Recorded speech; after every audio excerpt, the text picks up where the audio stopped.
O nosso assunto hoje gira acerca dos mistérios da morte.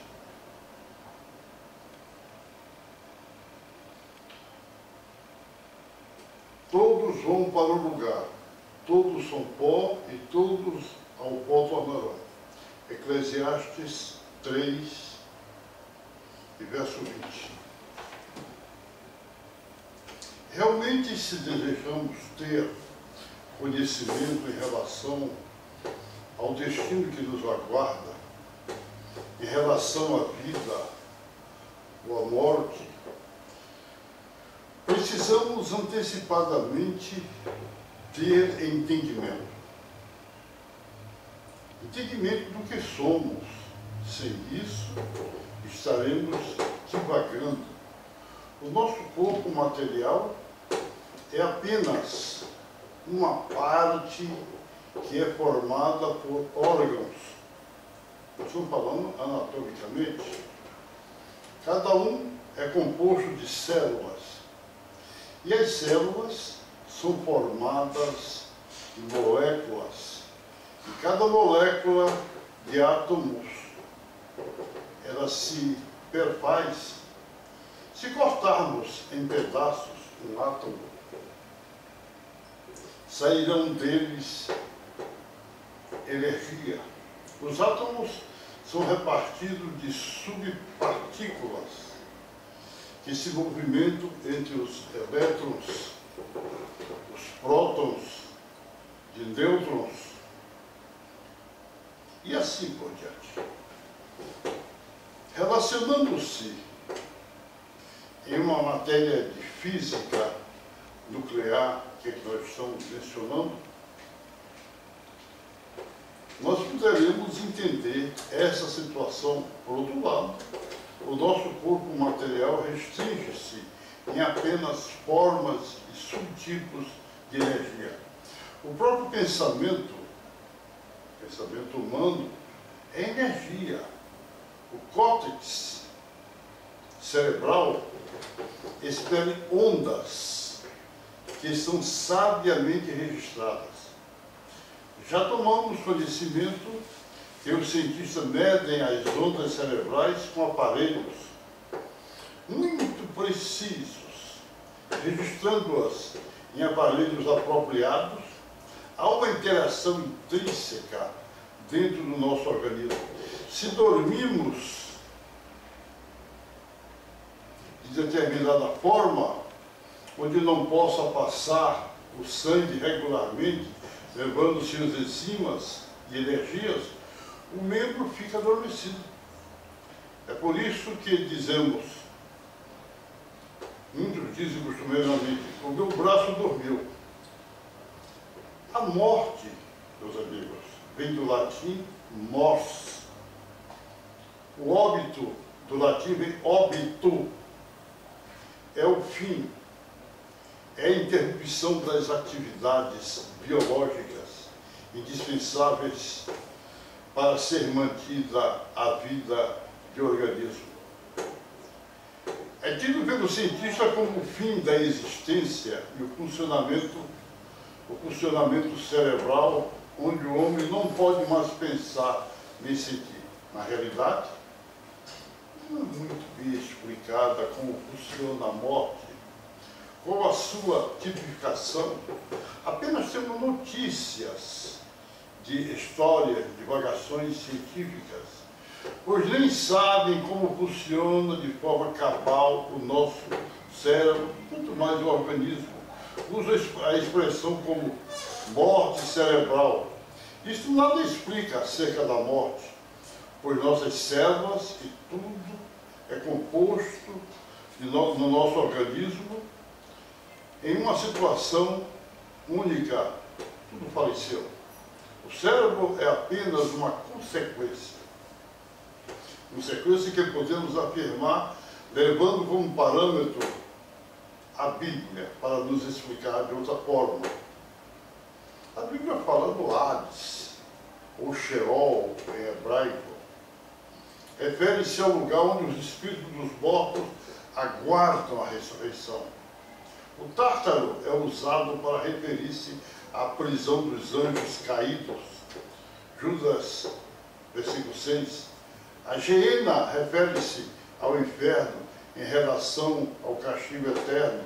É o lago de fogo, o lugar para onde irão os justos, os injustos, após o julgamento do grande trono branco, Lucas 16, verso 23.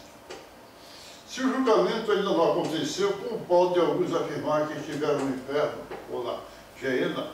Na esfera espiritual também não temos explicações suficientes. Existem divagações por todos os lados, apenas referências. O Salmo 6, verso 5, diz que da morte não há recordação. Quer dizer, acabou a consciência, mas isto se reportando ao campo material. Olha o que diz a Bíblia. Pois o que sucede aos filhos dos homens, isso mesmo também sucede aos animais. Uma e a mesma coisa lhes sucede. Como morre um, assim morre o outro. Todos têm o mesmo fôlego, e o homem não tem vantagem sobre os animais, porque tudo é vaidade. Todos vão para um lugar. Todos são pó e em pó tornarão. Isso fica em Eclesiastes 3, 19 a 21. Nesse verso, Salomão afirma que os homens e os animais são iguais. O que sucede a um, sucede ao outro. No campo espiritual, em Romanos 5 e 14, informa que a morte passou desde Adão até Moisés. É lógico que todo homem caminha para a morte, mas temos um grande alento, que estamos na semelhança de Cristo, porque o aceitamos como nosso Salvador, e quem está em Cristo não verá a morte. João 5, 24. O que é maravilhoso saber que se estamos com Cristo, Ele nos garantirá que não veremos a morte, isto é, passaremos da morte para a vida eterna. Em verdade vos digo que se alguém guardar a minha palavra, nunca verá morte. João 8, 53. Isso foi Jesus que falou. Realmente é algo extraordinário. Podemos explicar acerca da morte, não pela ciência, mas pela teologia. Jesus passou pela morte, mas ressuscitou. Foi Ele o primeiro quem ressuscitou. E nós, como seus seguidores, iremos também ressuscitar. Ele venceu a morte e seus guilhões. Da mesma forma, nós teremos essa vitória. Além de não vermos a morte, tivemos uma passagem, nos transportando deste mundo para outro. Um dia nossos corpos serão ressuscitados, da mesma forma como Ele o foi. Certa feita tive uma revelação. Não sei como, saltava num outro mundo. Não sabia de onde tinha vindo naquele momento. Descendo num lugar onde o chão era de uma espécie de piso parecido com cerâmica verdinha e brilhante, e muito limpa. Até fiquei com medo de escorregar. E tinha que seguir um vulto de longe de um homem à distância, que sabia ser meu pai, mas não vi. Deve ser assim a nossa passagem. No caso de Lázaro, estava há dias sepulto, já cheirava mal, mas o Mestre lhe deu vida, fez com que seu espírito voltasse. Na realidade, se o Mestre voltasse para o nosso convívio, eu lhe perguntaria mistérios da morte. Quem sabe se ele ia lhe explicar? Quem sabe se poderia, nesse momento, dar uma explicação mais convincente? A Bíblia reporta-se ao anjo da morte. Parece que a morte é um anjo que tem a função de ceifar vidas, lembrando do passado no Egito, quando o anjo da morte ceifou vida de todos os primogênitos. No livro de Apocalipse, relatos de João fala de mar de cristal, ruas de ouro, etc. As pessoas que voltam depois de longo período de coma ao despertarem a consciência, não tem lembrança do que aconteceu anteriormente, enquanto estava na fronteira da morte. Diversos estudos compararam que as sensações psicoemocionais se misturam no torpor da agonia e se vive as sensações difusas causadas pela inconsciência, ainda funcionando, ou consciência. Na realidade, ninguém que foi para lá não voltou para explicar nada. Para Tomás de Aquino, a vida eterna não é outra coisa senão o próprio bem e a aventurança, a qual o homem foi destinado por Deus. Contudo, para alcançarmos sequer dele a retidão da vontade, que tem sua consecução na liberdade, e por isso o doutor da Bíblia, Aquino, afirma que é essencial para qualquer pena, e a morte é uma pena. Para ele, é uma pena decorrente do pecado original, ser contrário à vontade e, por consequência, à liberdade, que é o seu sucedâneo. O velho doutor da Bíblia, Tomás de Aquino, afirma que a morte é originada do pecado, o pecado original, que nos faz pecadores, mesmo sem cometer pecado. Adão pecou e ele representou todos os homens no seu mal desiderato e nos contagiou de sua lepra terrível. Daí começou a morte dos homens, sentenciado pelo grande Deus eu sou. A palavra de Deus é enfática. No entanto, a morte reinou desde Adão até Moisés, mesmo sobre aqueles que não pecaram, à semelhança da transgressão de Adão, o qual é figura daquele que havia de vir. Romanos 5 e 14. Mas temos uma grande esperança naquele pecado original, contaminado pelo próprio Adão. Se perderia na trajetória dos tempos, ficaria à mercê das intempéries. Satanás, que plantara somente a maldita semente de Eve, ficou alegre. Sua lavoura estava florescendo e viu no passado muitos reis ungidos serem tragados pela morte e levando consigo seus pecados, até contagiando homens segundo o coração do grande Deus eu sou, deixando irado com o ser humano naquela época por causa dos seus pecados, porque tinham dado ouvidos ao diabo, causando daí a grande elevação das águas, o dilúvio, com a destruição da humanidade, restando alguns que não se contaminaram.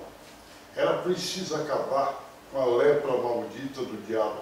Aí fez nascer um novo Adão. Assim também está escrito: o primeiro homem, Adão, tornou-se alma vivente. O último Adão, espírito vivificante. Nós vemos Romanos 15 e 45.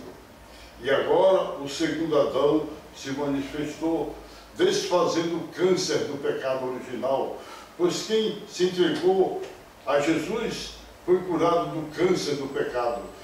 Esse câncer do pecado foi desfeito, porque Jesus pisou na cabeça da serpente com toda a autoridade, desafiou todo o poder do inferno e da morte. E ele exprovou: onde está a morte, a tua vitória? Onde está a morte, o teu aguilhão? E agora se manifestou pelo aparecimento de nosso Senhor Jesus Cristo, o qual destruiu a morte e trouxe a luz e a vida e a imortalidade pelo Evangelho, em Timóteo 1:10. Meu prezado irmão, essa é a vitória. É a vitória que temos em saber que temos vitória quando nós seguimos a Jesus. Se Jesus está conosco, a sua palavra vive em nós, nós teremos vitória. Agora nos resta a esperar a vinda de Cristo. Cristo está para vir. Ele vai vir. Vem buscar a sua igreja. porque Ele nos resgatou por meio do seu sangue precioso, sangue maravilhoso derramado na cruz do Calvário em favor de todos os homens. Acontece que os homens não querem aceitar, porque muitos, a maioria, está debaixo do império da morte, está seguindo doutrinas errôneas, os evangélicos voltando à morte, trazendo aquela coisa terrível, aquele câncer de volta, porque eles deveriam pregar o Evangelho de forma correta, para que essa humanidade seja salva, seja liberta, mas não, eles ficam com doutrinas errôneas, doutrina do sábado, doutrina do pentecostismo, doutrina dos batistas, presbiterianos, metodistas. Esses são doutrinas errôneas, são homens ligados à morte, ligados a Satanás. A igreja de Cristo está sofrendo, porque o poder da morte está querendo sufocá-la. Mas nós temos a confiança de sabermos que Jesus é maravilhoso. Nesse momento, eu levanto minhas mãos. E você que tem enfermidade, venha para frente. Venha para frente que eu vou orar por você. Em nome de Jesus, eu repreendo as suas enfermidades. Eu repreendo todo o mal que está em ti. Eu repreendo as enfermidades, o câncer, o problema da bexiga, nos olhos, na cabeça, no nariz, sejam repreendidos em nome de Jesus. Amém.